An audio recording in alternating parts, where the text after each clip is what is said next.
Hello and welcome to Bitsbox World, Builds Made Easy. So I wanted to show you how to make some really cool simple walls out of some waste that you get as a byproduct of your models. So we all get these sprues, don't we, after we've clipped out our models and we've built them ready for our battles. Well, these sprues can be super useful and you can make lots of awesome stuff with them. Now this type of sprue is quite useful with the sort of right angle sections, but the centre can be a little bit more difficult to use due to all of the different angles that it has.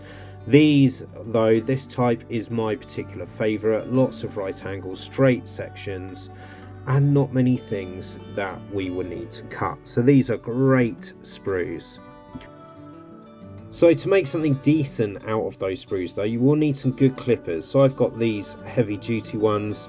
A craft knife as well is really useful for cleaning up edges. And as always, I've got a steel ruler if I need to measure anything or cut anything, and my trusted plastic glue. So to make our wall, we are going to need a platform, something to put it on. So I've got some foam board here. But you can use something like cardboard, even cardboard from a cereal packet. I would usually double up on that though if I'm using it as a base for a wall, because it can be quite flimsy.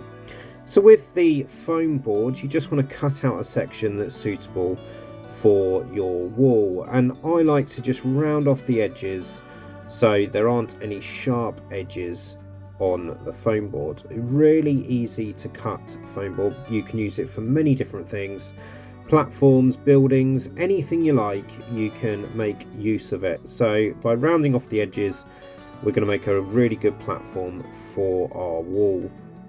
I also like to just shave off the edges as well with an angle to it, so it sort of slopes up into the middle. So I'm going to do that around the whole edge of this foam board. That just helps it when it's on the battlefield and scattered on there with other bits of scatter terrain or scenery. It just helps it to blend into the board below it, because it's got a nice sloping edge up onto whatever you've put on this foam board. So go ahead and just shave off all of the edges. You don't have to be super neat with this. That's okay, because what we're going to be doing is we are going to be creating the ground for this a bit later, and that will blend in any odd shaped edging that you might end up with. So don't need to be super neat. Just shave all the edges off, being mindful of the sharp knife. So there we go, there's the foundation for what I'm going to be building my wall onto. So the next bit, I want to take my sprue and I need to make it manageable or useful with making what I'm going to do. So I'm going to cut my sprue up depending on what you're doing. Today I'm going to be using brick shapes, but I just wanted to show you with the clippers, when you cut with this, depending on the angle, some edges are nice and flat, and some edges might look a bit like a V. So we might need to clean that up later with our craft knife so our brick shapes fit nicely together. Alternatively, you can just do a cut with your craft knife, but this is slightly more difficult than using your clippers. Takes a bit of pressure and a bit of effort. And if you're doing a lot of cutting to make bricks, it can take its time, but it does give you a nice flat edge. So if you're making bricks that need to butt up against each other, the craft knife makes a nice flat edge for those to meet each other and fit together. So I'm going to clip out all of my bricks to start off with, ready for my builds. And you want to just make sure that you are putting them in lots of different shapes and different sizes, just so it makes the wall look a bit more varied than just having all the bricks in a similar shape. You can clip these at lots of different places and you'll end up with a nice pile of bricks ready for your builds. What you would need to do now is start to clean up some of these bits of plastic, taking off some of the extra bits. But I quite like some of the overhang aspects of these bits of brick that I'm going to be using. They might be quite interesting in my wall. So I'm just going to take off with some of these the sort of V-shape section, and you can use clippers as well if you've got any lumps or bumps that are sticking out that you want to remove, and then just shave off the extra bit with your craft knife. Just be very careful not to cut yourself. So we're going to just process all of our bricks, clean them up, and get a nice bunch, a nice lump, so we've got a big grouping to start building our wall.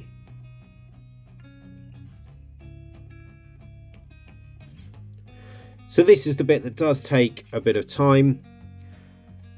You want to start putting your bricks together. So using your plastic glue, you're going to try and make a nice looking wall.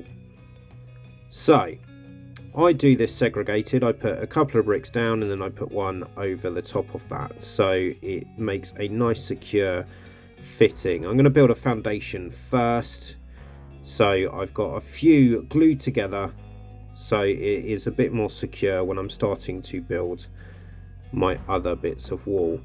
Now with these, you can obviously make any shape or any size you like. You can make them a straight line, you can make them go around a corner. I'm going to make mine a nice straight wall, so I'm going to use this bit of wood here just on the foundation section to make sure that it is nice and straight. And I also want to make sure that it's going to fit onto my base as well, so I'm just laying that against there so I can make sure it's a good length. So glue all your bricks together. You can go as high as you like or as long as you like. Now this is a really good cheap way to make some scatter scenery, and as you can see the wall's starting to come together. I'm going to lie it flat and just press it flat to make sure that it is all level, and then continue to build my wall up to a reasonable size. You might want to use a model just to measure the size that you're going for, whether it's a very tall wall, a nice farmer's short wall, but I'm going for quite a tall wall. And what I've done as well, because it's going to come out as sort of quite an old looking wall, like it's been built there for a long time, a bit of stone wall, I'm going to leave some gaps in that wall so it gives it a bit more character. And then you can see if it's the right size to fit on your base. Once you know that all of this is going to work properly and nicely on your base, do a double check with your model, make sure it's a good size, and then you can glue your brick wall down. So I'm just going to run a bead of super glue. This will glue onto the foam board nicely. If you're using cardboard, you can also glue it on there as well. So we just run a bead of super glue along the bottom edge, giving it a good coverage, and then you can glue it down.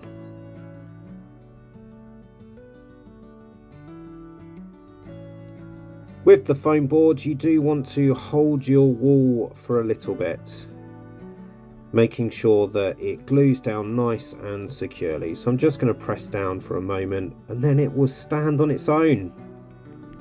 Now this is where we start to make your wall look really cool, so it doesn't look like just a bunch of plastic sprue all cut up and put together. So I'm going to use a bit of PVA glue, just craft glue, and this is going to allow me to start building up the base of my wall so that it looks a bit cooler. So I'm going to be using some basing materials just to make this look a lot better on the battlefield. So it looks like it's a wall sitting in whatever I decide to make it. So you want to PVA glue the whole edge, and where you've made the sloping edge, just to say, because it is foam board, it might soak in some of the PVA, so you might need to go a bit thicker there. And then we've got this sand here, so I've got a mixture of two different sands, so I get a bit of texture in my sand, that it's not all one level or really thin. So I've used sort of kiln dried sand here, or play sand, and I've also got a bit of textured sand, so sharper sand, so it makes a nice variant on the ground that I'm putting on. So give the base a good coverage and then just tap off or shake off any excess. And then if you've got any white spots or any areas that just need a bit of a top up, then you can apply some more PVA glue and just make that all look really good with a good coverage.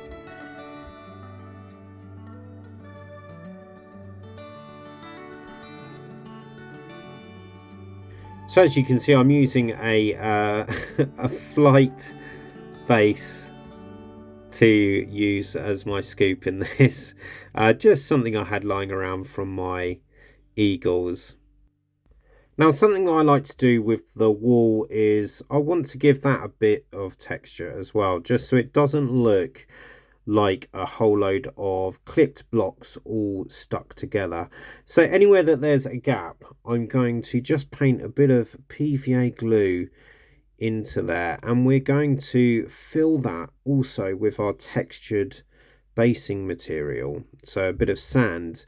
This gives the wall a bit of texture and helps it to look a bit like mortar or something like that, something that's holding the wall together. So you can just chuck this all over where you've filled in some of those holes, but you do want to keep a bit of gappage still, so don't fill in all the holes because you want your wall to look a bit ruined and dilapidated unless you're making a pristine wall. So there we go, a couple of walls built and based, ready for the next stage, a bit of undercoat and some painting. I'll do a video on that soon so you can see the finished product. So that means your sprues are no longer a waste once you've clipped out your models. You can build anything you like. Let me know what you thought about this in the comments below. Thanks for watching Bits Box World, Builds Made Easy.